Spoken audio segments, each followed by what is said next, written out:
Oxygen concentrator, oxygen cylinder, liquid medical oxygen या फिर ventilator, इन सब की ज़रूरत क्यों पड़ती है, इनमें क्या अंतर होता है। देखिए हमारे वायुमंडल में जो 98% 78% नाइट्रोजन है जिसका हमारे श्वसन में कोई रोल नहीं होता है। जो ऑक्सीजन है वो मात्र 21% है। तो हम जितना सांस लेते हैं ना उसका 21% ही हमारे उसमें जाता है और 1% अदर गैसेज है वहाँ पर।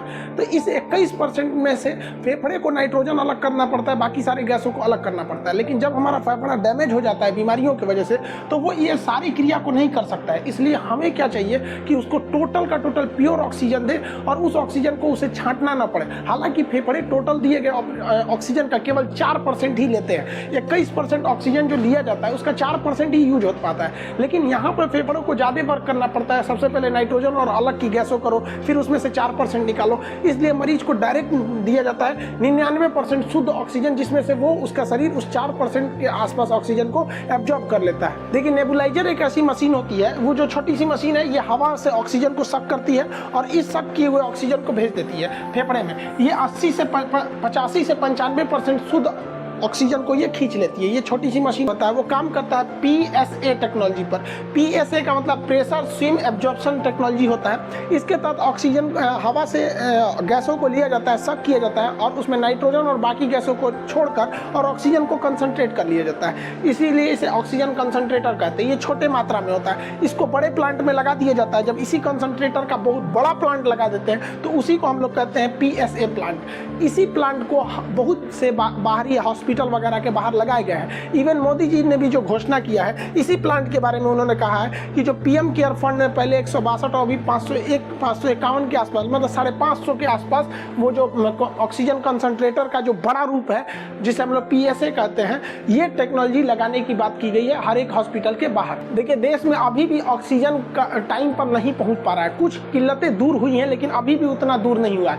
इसको गवर्नमेंट अगर चाहे तो और इम्प्रूव कर सकती है। देखिए जितने ऑटो इंडस्ट्री होते हैं, गाड़ियां जो सड़क पे चलती हैं, इनके टायरों में नाइट्रोजन गैस भरा होता है और इन्हें बनाने के लिए भी नाइट्रोजन जनरेटर होता है जो काफी सिंपल काम करता है। वो भी PSA टेक्नोलॉजी पर ही काम करता है। वो क्या करता है, हवा को लेता है, सक करता है और कंप्रेसर लगाता है। कंप्रेसर के बाद वो क्या करता है, उसको अलग अलग उसके जितने भी पार्टिकल से उसे साइड कर देता है और ऑक्सीजन गैस को छोड़ देता है और नाइट्रोजन गैस को एक जगह इकट्ठा कर लेता है।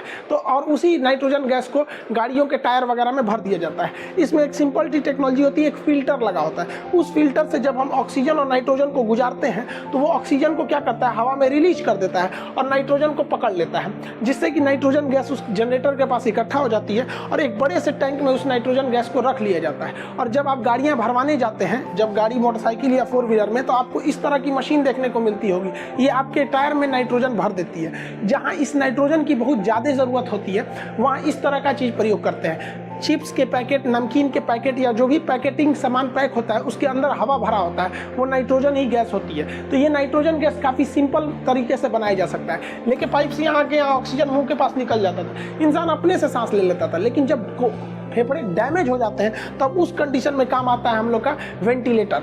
इसे मैकेनिकल वेंटिलेटर कहते हैं। ये मशीन होती है, ये पल्स रेट और आपका ऑक्सीजन लेवल वगैरह ये सब चीज़ों को यहाँ दर्शाते रहती है। इसमें प्रेशर होता है, इसमें 2 वाल्व नली होती है इसके अंदर में। ये क्या करता है, प्रेशर से ऑक्सीजन को फेंकता है और फिर उसको वापस लेके आता है। मतलब फेफड़ों तक ये ऑक्सीजन, ये मुंह तक ऑक्सीजन नहीं छोड़ता है, ये फेफड़े तक पहुंचा देता है। तो इसके भूल में मत रहिएगा कि ये यहाँ मुंह तक होता है। इसे फेफड़े तक ढकेल के इस मशीन को अंदर ले जाना होता है वेंटिलेटर को। ये लास्ट पोजीशन होती है मरीज की जान बचाने की, डॉक्टर की। अब इसको पहनाना, ये वेंटिलेटर होता है, इसे लगाना अपने आप में बहुत चैलेंजिंग है, क्योंकि मरीज को तभी लगाया जाता है जब निश्चित अवस्था में होता है। उसके मुंह को खोलना होता है। तो ये लोहे की रॉड देख रहे हैं, स्टेनलेस स्टील की ये रॉड होती है, इसके बीच में एक छेद होता है इस रॉड के अंदर के। तो इसी में क्या करता है डॉक्टर, पहले इस रॉड से इस मरीज के मुंह में ऐसे डाल देता है। आप इस रॉड को देखेंगे तो ये यू शेप में होता है, ऐसे इसमें रॉड डालता है और उसके जबड़ा को उठाता है। जब इस जबड़ा को उठा देता है तो उसको ये नली दिखाई देती है। तो इस रॉड के पीछे एक छेद होता है, उसी छेद से ये ऑक्सीजन के पाइप को अंदर डालता है। आप अगर यहाँ देखेंगे तो ये रॉड जो है यहाँ से इस छेद के अंदर से इसको लेके गया है यहाँ पर, और इसको फेफड़े तक तक पहुंचाया गया है, दोनों फेफड़े के बीच में इसे ड्रॉप किया जाता है। अब ध्यान दीजिए, यहाँ पर अगर क्लियर इमेज देखेंगे तो ये हैंडल है जिससे इसको उठाया गया है यहाँ पर, और इसके पीछे खाली जगह होता है, उसी से इस पाइप को ले आके अंदर यहाँ देखिए इस पाइप को यहाँ छोड़ दिया गया, फिर बाद में इस लोहे वाले को बाहर निकाल लिया जाता है। वो केवल मैकेनिकल सपोर्ट देने के लिए था और इसका जबड़ा उठाने के लिए, वरना ये गला सट जाता है। कभी कभी ये मिलता नहीं है तो डॉक्टर को इसे यहाँ से उठाना भी पड़ता है, काफ़ी मुश्किल काम होता है। उसके बाद एक और चैलेंजिंग काम क्या होता है कि जो यहाँ पर हम लोग ऑक्सीजन का ये पाइप ले गए हैं, इस पाइप के मुंह को हम लोग कफ कहते हैं, ये बीचों बीच रहना चाहिए। ये ट्रैकिया होता है, इसको बायोलॉजी के क्लास में आपको रेस्पिरेशन तक तो पढ़ाई दिए थे। ये ट्रैकिया है, यहाँ से दो बार हो जाते हैं ब्रोंकाई, और फिर आगे जाके ब्रोंकियोलेस होता है, फिर एल्वियली होता है। तो इस कफ को ना यहाँ पर ले आके रखना होता है ताकि ऑक्सीजन दोनों फेफड़े में बराबर जाए।